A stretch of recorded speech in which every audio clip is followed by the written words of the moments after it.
One player that continues to rise is UNLV freshman Rashad Vaughn. Vaughn has looked healthy since returning from a torn meniscus he suffered in early February, and a number of teams could use Vaughn's scoring touch and perimeter shooting.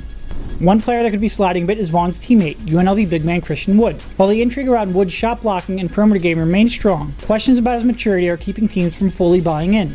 I wouldn't be shocked if the Jazz select Kentucky shooting guard Devin Booker. While Utah's perimeter depth will improve with the return of Alec Burks, who missed the final 55 games of last season with a shoulder injury, more wing depth and perimeter shooting would help the Jazz. Booker may be the best shooter in the draft, shooting 41% on nearly 4 3-point attempts per game. Booker's quick release and shooting were key for the Wildcats.